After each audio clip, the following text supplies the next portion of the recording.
This event is for one fall with a 10-minute time limit. In the red corner, at 248 pounds from Tampa, Florida, Paul Orndorff. And in the blue corner at 232 pounds, also from Tampa, Florida, Brian Blair. Action continues now. Two top drafters, both men hailing from the state of Florida. Brian Blair versus Paul Orndorff. That's right. Of course, the crowd is still a little upset about the treatment of the precious Paul Ellering at the hands of Khomeini's former personal bodyguard, the Iron Sheik, and the General Skandar Akbar. Ellering was a man alone out there. So the contest for the Persian clubs remains unresolved at this point. It was not an official match, so I don't think Grizzly Smith can sanction a fine. And we're right back with a dogfight with Brian Blair and Paul Orndorff.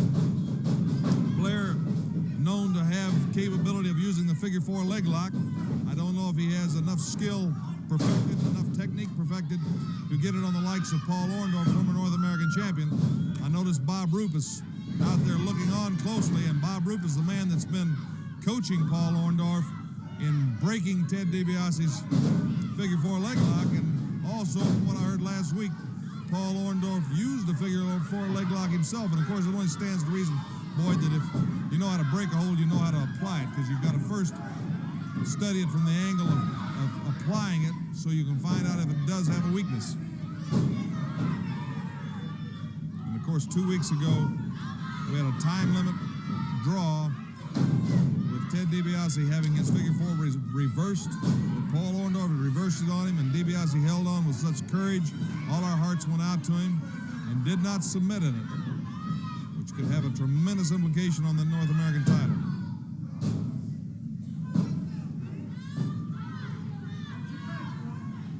Brian Blair played football at Louisville, while Paul Orndorff was one of the great running backs at the University of Tampa.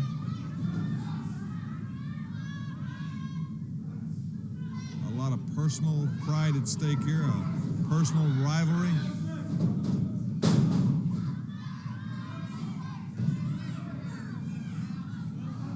Paul Orndorff. You know, when the dog and Mike George beat off in Sika, I think they probably thought they'd handled it all, and Paul Orndorff and Terry Orndorff and Bob Orton Jr. and Bob Roop have created a completely different type of threat, a threat that's got its subtleties, a threat that has some real treachery in their technique. They're not the awesome, brutal power like the Samoans. It's more the sly, the mental hassle that they created with Terry Orndorff and the yellow mask, and the ability to shift identities under that mask. So certainly the dog and Mike George's Mid-South tag titles aren't safe as long as Paul Orndorff and Bob Orton Jr. are teamed up, and Ted DiBiase has to watch his every step. With Orndorff, former North American champion, frothing at the bit, and the other one, maybe the most devious and devastating of them all, Bob Roop. Orndorff using a legal form to drive young Brian Blair off. Brian Blair went for a move, but Orndorff was so quick that there Brian Blair showed speed and agility and quickness of his own. As these men battle, what a feather in his cap if Brian Blair can defeat the former North American champion right here on TV. Ted DiBiase coming up next. Bob Roop, Bob Orton Jr. in a tag. Ed Wiskowski, the Iron Sheik, scheduled later to wrestle Don Serrano. A man who shows that he is, without a doubt, has no mercy and no heart, the Iron Sheik. Next week, we're going to show you a tremendous 1981 highlight film. A lot of the exciting action that's taken place. Remember, only 2 more weeks for the dream match, so be sure to write the station you're viewing now, your cards, your letters, specify dream match wrestling in care of this station. It'll be forwarded to us, and Grizzly Smith will tally them. It's your chance to sit in the matchmaker's seat. And what an array of talent Grizzly Smith has lined up to see which way you, the fan, wants to match them. Real skill and technique out there. Finely conditioned men.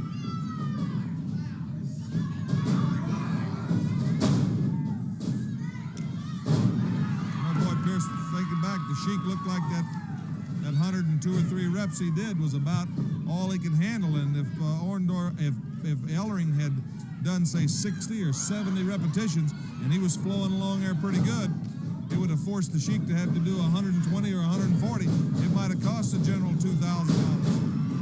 So they used their treachery to get out of that monetary loss.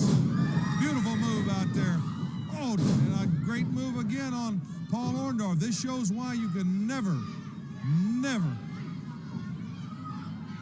underestimate him. And he's certainly taking credit for it, showing us by pointing to his head that he was thinking ahead of Brian Blair. Brian Blair was also staying right in with him. Orndorff punishing him.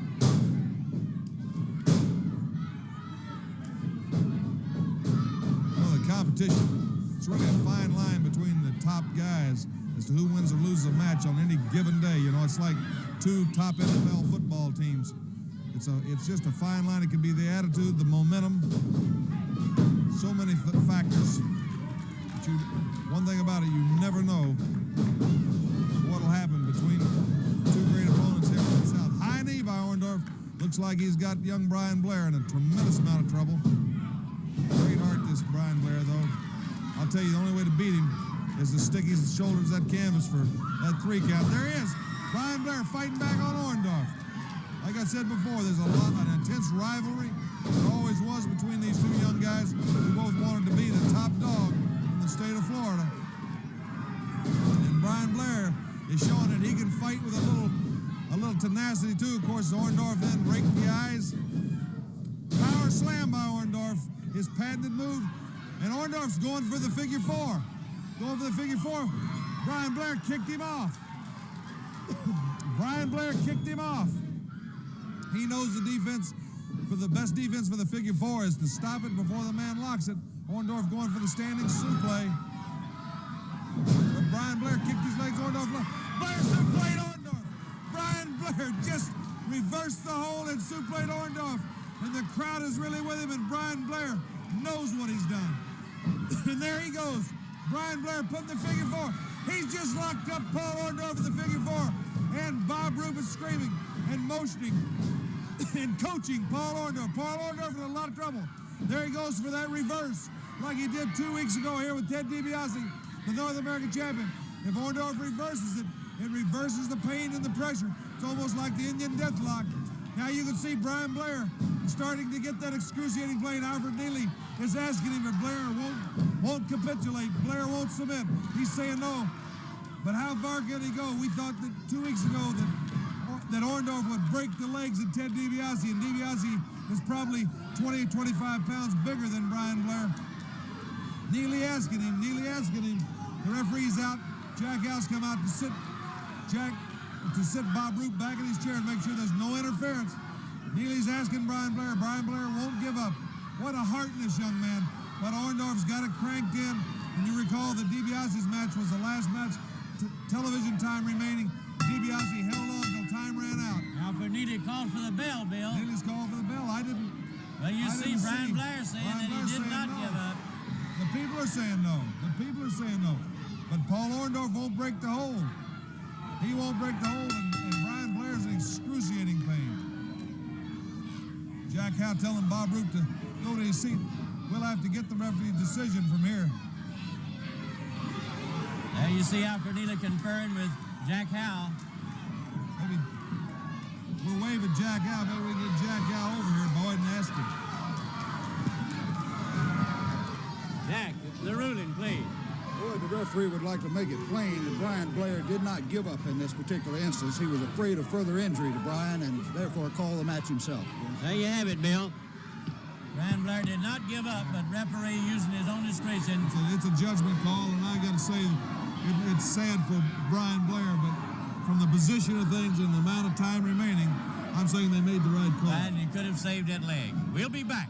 The North American Heavyweight Champion Ted DiBiase in action after this word from Mid-South Wrestling.